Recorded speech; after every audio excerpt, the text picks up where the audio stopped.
జై శ్రీమన్నారాయణ. జ్ఞానానందవయం దేవం నిర్మలా స్ఫటికాకృతిం ఆధారం సర్వవిద్యానాం హయగ్రీవోపాస్మహే.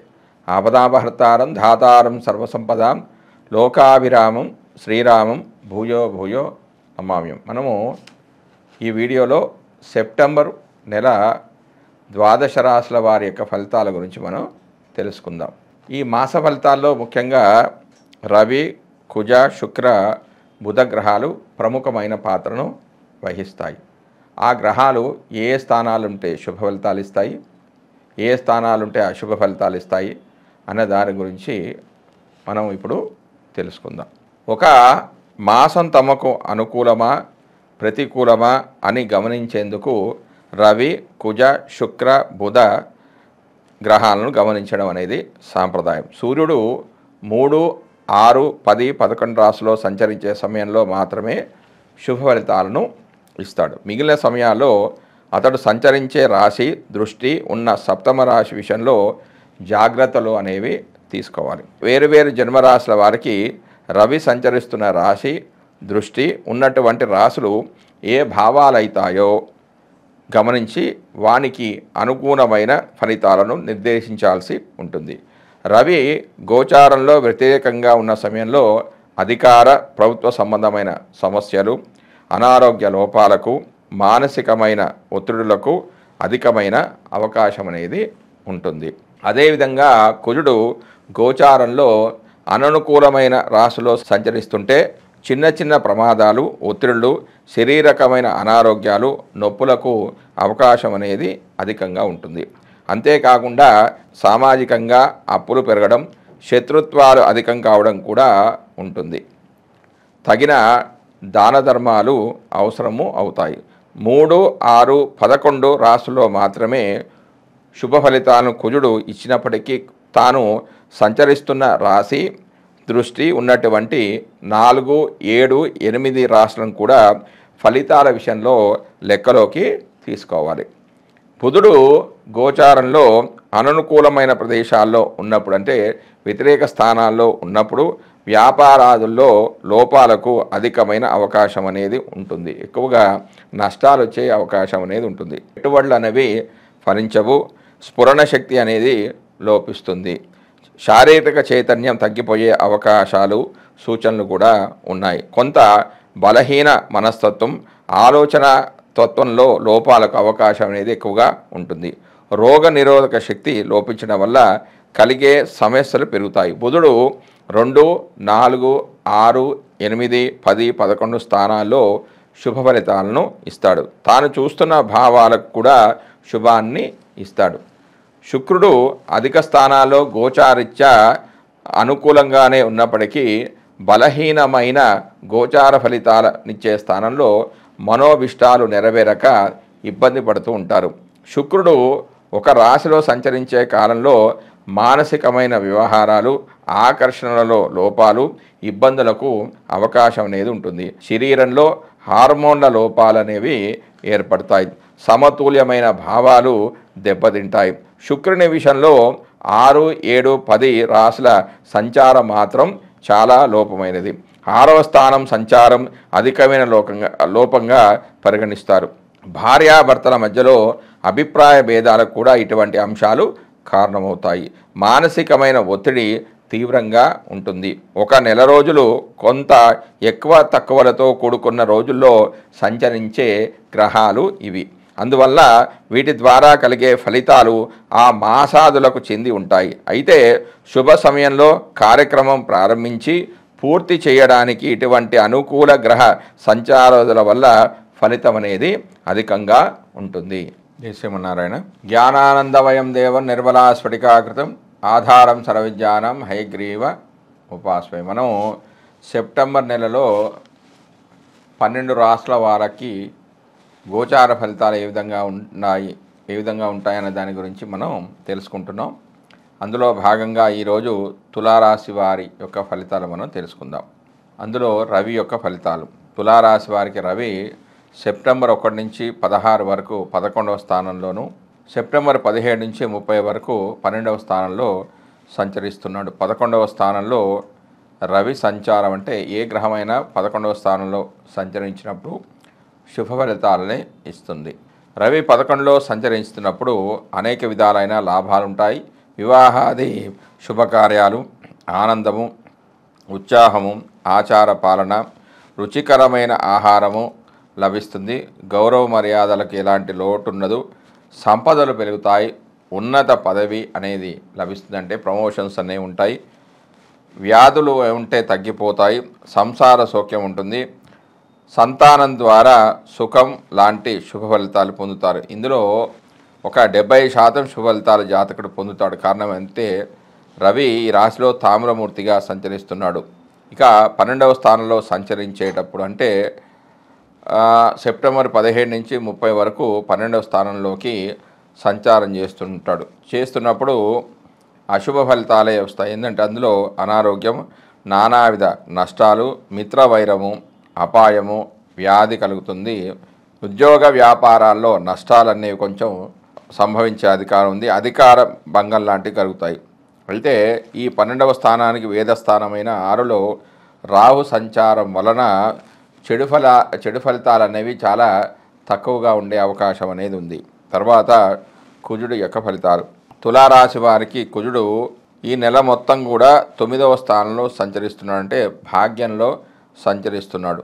జన్మరాశి నుండి 9వ రాశిలో సంచరించే కాలంలో గౌరవ మర్యాదలకి చాలా లోపం అనేది ఏర్పడుతుంది. అంటే ఒక పాపగ్రహం శుభస్థానంలో ఉంటే చెడు ఫలితాలు అనేవి ఎక్కువగా జరుగుతాయి.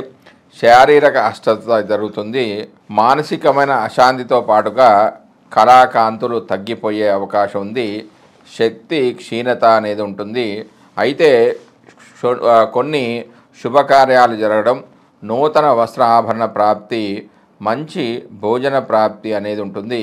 ఇందులో కేవలం 50% మాత్రమే చెడు ఫలితాలు జరిగే అవకాశం ఉంది. ఎందుకంటే ఈ రాశిలో కుజుడు లోహమూర్తిగా, అంటే ఇనుము మూర్తిగా ఉంటున్నాడు కాబట్టి. అంతేకాకుండా ఈ రాశికి వేదస్థానమైన 11లో రవి స్థితి చెంది ఉన్నాడు కాబట్టి. తర్వాత బుధుడు యొక్క ఫలితాలు. బుధుడు సెప్టెంబర్ 1 నుంచి 4 వరకు, అంటే 4 రోజులు 10వ స్థానంలో సంచరిస్తున్నాడు. మరియు సెప్టెంబర్ 5 నుంచి 23 వరకు లాభస్థానంలోను, సెప్టెంబర్ 24 నుంచి 30 వరకు, అంటే ఒక వారం రోజుల పాటు వ్యయస్థానంలో సంచరిస్తున్నాడు.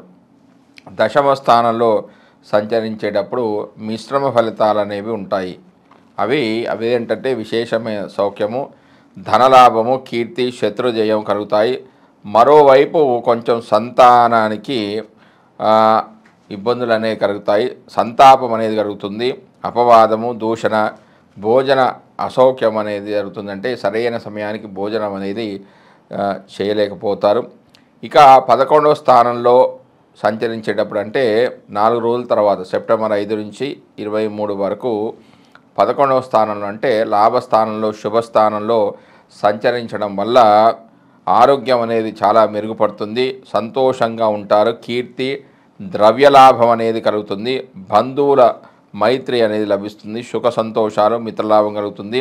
ధనం, సంతాన వృద్ధి అనేది కలుగుతుంది. ఇందులో 100% శుభ ఫలితాలు కలిగే అవకాశం ఉంది. ఎందుకంటే ఈ రాశిలో బుధుడు సువర్ణమూర్తిగా, అంటే బంగారమూర్తిగా ఉంటున్నాడు కాబట్టి. ఇక ఆ 24 నుంచి, అంటే 12వ స్థానంలో సంచరించే సందర్భంలో, అంటే 24 నుంచి నెలాఖరి వరకు 30 తారీఖు వరకు 12వ స్థానంలో సంచరించడం ద్వారా, ఇది 12వ స్థానం అనేది అశుభ స్థానం, అంటే ఖర్చులకు సంబంధించిన, ఖర్చులు నష్టాలకు సంబంధించినది కావడం వల్ల ఖర్చులు అధికంగా కావడం, వేలకు సరైన భోజనం చేయకపోవడము, స్నేహితులు ఏదన్నా స్నేహితుల దగ్గరికి వెళ్ళి ఏదన్నా సహాయం అడిగినా కూడా వాళ్ళు పట్టనట్టుగా ఉండడం, వారి దగ్గర నుంచి ఏ సహాయం లభించకపోవడము, వ్యాధులు కలగడం లాంటివి జరిగే అవకాశాలు ఉన్నాయి.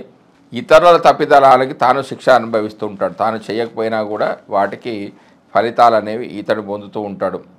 వృధా ప్రయాస, అనవసరంగా తిరుగుళ్ళు ఉంటాయి.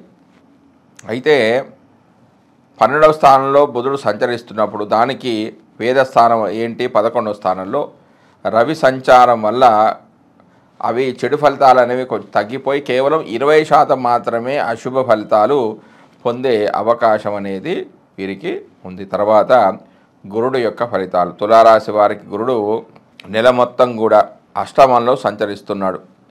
అష్టమ స్థానంలో శుభగ్రహం సంచరించడం అనేది వ్యతిరేక ఫలితాలకు నిదర్శనం. అంటే చెడు ఫలితాలే ఎక్కువగా వస్తాయి. శ్రమ, రాజభయం అంటే అధికారుల ద్వారా భయము, ఆటంకాలు అనేది ఏర్పడతాయి. కష్టతరమైన నష్టప్రదమైన ప్రయాణాలు అనేవి చేస్తారు. ధన నష్టం అనేది కలుగుతుంది. దేహకాంతి తగ్గిపోవడం లాంటివి కూడా జరుగుతుంది. ఇందులో అతి తక్కువ కష్టాలు, ఇబ్బందులు అనేవి కలిగే అవకాశం ఉంది. కారణం ఏంటంటే ఈ 8వ స్థానానికి వేదస్థానమైన 11లో పాపగ్రహమైన రవి ఉండడం వల్ల, మరియు గురుడు ఈ రాశిలో లోహమూర్తిగా ఉన్నాడు కాబట్టి కేవలం 20% మాత్రమే శుభ ఫలితాలు కానీ పాప ఫలితాలు కానీ కేవలం ఒక 20% మాత్రమే జరిగే అవకాశాలు ఉన్నాయి. తర్వాత శుక్రుడి యొక్క ఫలితాలు. తులారాశి వారికి శుక్రుడు సెప్టెంబర్ 1 నుంచి 18 వరకు 12వ స్థానంలో సంచరిస్తున్నాడు. తర్వాత సెప్టెంబర్ 19 నుంచి 30 వరకు జన్మరాశిలో సంచరిస్తున్నాడు. 12వ స్థానంలో సంచరించేటప్పుడు శారీరక సంసారిక సుఖాలకు మెండుగా ఉంటాయి. అంటే శుభ ఫలితాలు ఇస్తాడు. నూతన వస్త్రాభరణ ప్రాప్తితో పాటుగా మంచి ధనాదాయం, ఉన్నత పదవులను పొందే అవకాశం ఉంటుంది. తన చుట్టూ ఉన్న వారితో గొడవలు పడకుండా ఉండడం ఉంటే చాలా మంచిది. మంచి వాహన యోగంతో పాటుగా అధిక ఖర్చులు కూడా ఉంటాయి కానీ ఇందులో కేవలం 50% మాత్రమే శుభ ఫలితాలు జాతకుడు పొందుతాడు. ఎందుకంటే ఈ స్థానం శుక్రుడికి శత్రుక్షేత్రం కావడం వల్ల, మరియు ఈ రాశిలో శుక్రుడు తామ్రమూర్తిగా ఉంటున్నాడు కాబట్టి. ఇక 19 నుంచి సెప్టెంబర్ 19 నుంచి 30 వరకు జన్మరాశిలో ప్రవేశించినప్పుడు, అంటే తాను ఉన్న రాశిలోనే సంచరించినప్పుడు శారీరక మానసిక వాంఛలు అనేవి తీరుతాయి. సుష్టైన భోజనము, ఉన్నత పదవి ప్రాప్తి కలుగుతుంది. సువాసన ద్రవ్యాలు మరియు విలాస వస్తువులను ఉపయోగించడం, గృహోపకారాలు కొనడం మొదలైన సుఖానుభవ జీవితం లభిస్తుంది. ఈ స్థానానికి వేదస్థానమైన 8లో గురుడి సంచారం వల్ల శుభ ఫలితాలు పొందుతారు. ఎందుకంటే గురుడు శుభుడు కాబట్టి, ఆ యొక్క గురుడు చెడు ఫలితాలు ఇవ్వడు కాబట్టి 100% శుభ ఫలితాలు జాతకుడు పొందే అవకాశం అనేది ఉంది. తర్వాత శని యొక్క ఫలితాలు. తులారాశి వారికి శని ఈ నెల మొత్తం కూడా పంచమంలో సంచరిస్తున్నాడు. శని పంచమ రాశి యందు చలించు సమయమున కార్యాలనేవి చెడిపోతాయి. మనస్తాపం అనేది కలుగుతుంది. గొడవలు పెరుగుతాయి. హీనజాతి స్త్రీలతో సంభోగించి దాని వలన పరితపిస్తూ ఉంటారు. అశాంతి, సంతాన నష్టం, వ్యవహార భంగము, గొడవలు, చిత్తభ్రమ అనేది జరుగుతుంది. సంసారానికి దూరం కావడం వంటివి జరుగుతాయి. కానీ ఈ పంచమ స్థానానికి వేదస్థానమైన 11లో రవి సంచారం వలన రవి తన సొంత ఇంట్లోనే ఉండడం చేత అతి తక్కువగా చెడు ఫలితాలు కలిగే అవకాశం ఉంది.